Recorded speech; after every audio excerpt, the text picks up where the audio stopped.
नमस्कार, capital TV Bihar देख रहे हैं आप और आपके साथ मैं हूं दिव्या। बिहार में उपचुनाव खत्म हो चुका है। एनडीए चारों सीटों पर विजय हुई। वैसे उपचुनाव खत्म होते ही आनंद मोहन काफी एक्टिव नजर आ रहे हैं। पहले उन्होंने चिराग पासवान पर निशाना साधा और अब वो प्रशांत किशोर पर निशाना साधते हुए नजर आ रहे हैं।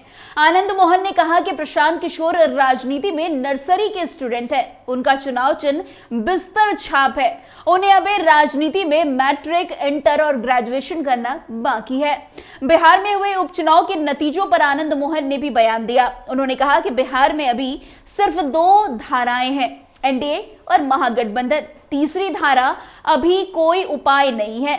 उन्होंने कहा कि 1-2 स्थानों पर स्थानीय समीकरण के कारण पीके को कुछ वोट मिल भी गए हैं। वैसे बता दें कि आनंद मोहन सोमवार को शाम समस्तीपुर में एक निजी कार्यक्रम में शामिल होने पहुंचे थे। कार्यक्रम के दौरान उन्होंने कहा कि बिहार की राजनीति अब एनडीए और महागठबंधन के बीच चल रही है। अगर कोई तीसरी धारा इसमें बनती है तो वो उपेंद्र कुशवाहा, चिराग पासवान और ओबीसी सेंधमारी करते हैं, लेकिन वे लोग अभी किसी न किसी रूप में एनडीए तो कोई महागठबंधन का जरूर हिस्सा है। वहीं आनंद मोहन ने आगे कहा कि वो पूर्व में ही कह चुके हैं कि प्रशांत किशोर बिहार की राजनीति में नर्सरी के स्टूडेंट है। उन्होंने ये भी कहा कि प्रतिपक्ष जन सरोकार से दूर हो रहा है। प्रतिपक्ष के पास कोई काम नहीं है। पूर्व सांसद बाहुबली नेता आनंद मोहन ने यह भी कहा कि महात्मा गांधी ने कहा था कि राजनीति संघर्ष और रचना है, दोनों के बगैर राजनीति नहीं की जा सकती है। बाद में डॉक्टर लोहिया ने भी इसी नारा का रूप बदलकर आगे बढ़ते हुए कहा कि राजनीति जेल, वोट और पावर है। जेल भी संघर्ष का प्रतीक है और वोट रचना है। उन्होंने कहा कि विपक्ष और पीके अभी रचना विहीन है। उनके पास जन सरोकार से जुड़कर रचना के लिए कोई प्लानिंग नहीं है। सिर्फ आंकड़ों पर राजनीति नहीं हो सकती है। राजनीतिक सिर्फ पैसे के बल पर नहीं की जा सकती। अगर ऐसा होगा तो लालू प्रसाद, कर्पूरी ठाकुर, मुलायम सिंह यादव जैसे लोग मुख्यमंत्री नहीं बनते। टाटा और बिरला ही मुख्यमंत्री बनते। वैसे बीते दिन की बात करें तो उन्होंने उपचुनाव के समय भी प्रशांत किशोर पर निशाना साधा था। उस समय उन्होंने कहा था कि उपचुनाव में प्रशांत किशोर का मुकाबला सिर्फ नोटा से है। आनंद मोहन ने कहा था कि उपचुनाव के नतीजे तय करेगा कि 2025 का मिजाज कैसा होगा। वैसे जिन 4 सीटों पर उपचुनाव हुए उनमें एकमात्र सीट इमामगंज एनडीए के पास थी, लेकिन बाकी 3 सीटें महागठबंधन के हिस्से में थी। एनडीए बड़ी जीत हासिल करने जा रही है। 2025 के बारे में लोगों के बीच अच्छा संदेश जाएगा और देखिए हुआ भी वैसा ही। उस समय आनंद मोहन ने प्रशांत किशोर पर भी तीखी प्रतिक्रिया देते हुए कहा था कि उनकी लड़ाई नोटा से है, वो नोटा से कंपटीशन में है। उनकी एनडीए या महागठबंधन से लड़ाई नहीं है। वो कुछ मजबूत उम्मीदवारों की तलाश में थे ताकि उपचुनाव को त्रिकोणीय बनाया जा सके। हालांकि मैं उन्हें सलाह दूंगा कि जन सरोकार से जुड़िए। अगर बिहार की राजनीति की नब्ज को पकड़ना है और बिहार की राजनीति में आगे कुछ करना है तो जन सरोकार से जुड़ना आपको बहुत जरूरी है। वैसे जनसुराज पार्टी का गठन होने के बाद इस पार्टी के सूत्रधार प्रशांत किशोर ने जीत को लेकर कई बड़े दावे किए थे। जनसुराग की चर्चा बिहार की सियासी गलियारे ही नहीं बल्कि आम लोगों के बीच भी है। लेकिन इस उपचुनाव में प्रशांत किशोर ने जनता पर जितना भरोसा दिखाया उतना जनता ने उन पर भरोसा नहीं दिखाया। सियासत करने वालों को शिक्षित, सुचितावादी और सिद्धांत पूरक होने की बातें करने वाले पीके ने बिहार में 4 सीटों के उपचुनाव में जनसुराज से जिन लोगों को उम्मीदवार बनाया वे सीधे इसके उलट थे। जाति धर्म की राजनीति नहीं करने की बात करने के बाद भी उम्मीदवार के चयन में पीके इन्हीं समीकरण के आसपास रहे। कार्यकर्ताओं को नेता बनाने की बात की, लेकिन टिकट देने की बारी आई तो पहले से ही सियासी मैदान में मौजूद चेहरों पर ही भरोसा जता दिया। यानी प्रशांत किशोर अपनी हर बात से उल्टा करते रहे। तो ऐसे में जनता ने चुनाव में पीके को उन्हीं की भाषा में अच्छे से समझा दिया। वैसे उपचुनाव में वोटों की बात करें तो जनसुराज के सूत्रधार प्रशांत किशोर को चारों उम्मीदवार को कुल 67,523 वोट आए। इनमें सबसे ज्यादा इमामगंज के प्रत्याशी जितेंद्र पासवान को 37,103 वोट मिले। वहीं बेलागंज में मोहम्मद अमजद को 17,285 वोट मिले। रामगढ़ में सुशील कुशवाहा को मात्र 6,513, जबकि तरारी में किरण सिंह को सिर्फ 5,622 वोट मिले।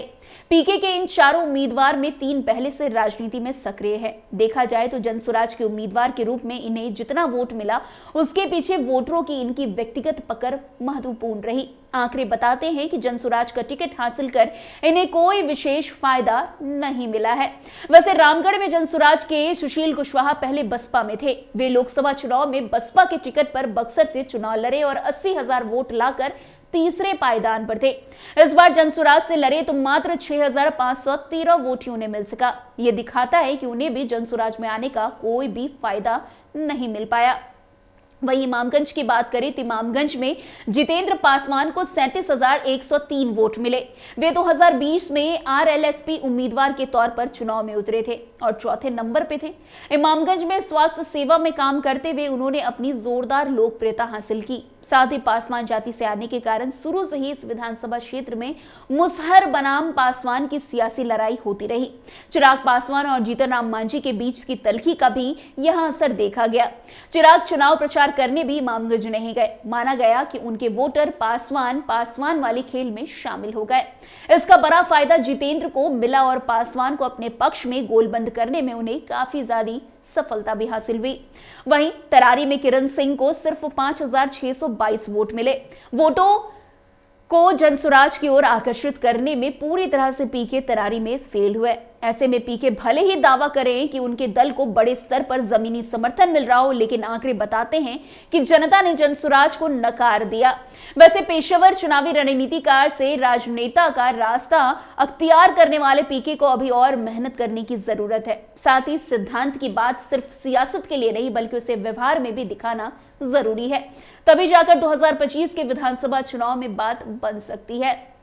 वैसे उपचुनाव में बुरी तरह हारने के बाद लगने लगा कि प्रशांत किशोर 2025 के लिए तैयार नहीं है, लेकिन दूसरी तरफ प्रशांत किशोर आने वाले विधानसभा चुनाव के लिए भी एड़ी चोटी का जोर लगाना शुरू कर चुके हैं।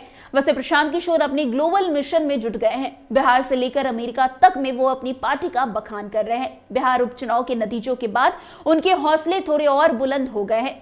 उपचुनाव में हार के बाद भी प्रशांत किशोर 2025 में जीत का बड़ा दावा कर रहे हैं। अमेरिका में बिहारी प्रवासी समुदाय के साथ एक वर्चुअल बातचीत में प्रशांत किशोर ने कहा कि बिहार सचमुच एक फेल्ड स्टेट है जो गहरे संकट में है और इसके वर्कर्स के लिए जबरदस्त प्रयास की जरूरत है।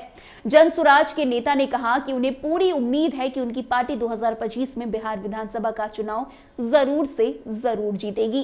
पीके ने यह भी कहा कि अगर उनकी पार्टी जीतेगी तो वो शराब पर प्रतिबंध हटा देंगे और इसके राजस्व का इस्तेमाल स्कूली शिक्षा में सुधार के लिए करेंगे।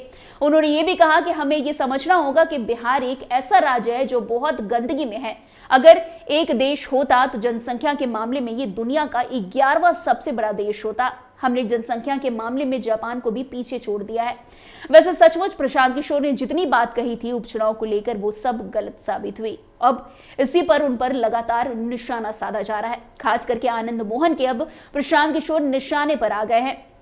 आनंद मोहन ने पहले तो चिराग पासवान पर निशाना साधा, उसके बाद अब वो प्रशांत किशोर पर भी निशाना साध रहे और उन्हें कह रहे हैं कि अभी अगर बिहार में उन्हें चुनाव लड़ना है तो उन्हें इसके लिए पहले बहुत ज्यादा जो है प्रयत्न करना पड़ेगा। वैसे अब देखना दिलचस्प होगा कि प्रशांत किशोर जो है वो आनंद मोहन की बात से कितना ज्यादा वाकिफ होते हैं या नहीं। तो फिलहाल इस खबर में आज के लिए बस इतना ही। अन्य खबरों में हमारे साथ ऐसे आगे बने रहे और देखते रहे। तब तक के लिए कैपिटल टीवी बिहार। धन्यवाद।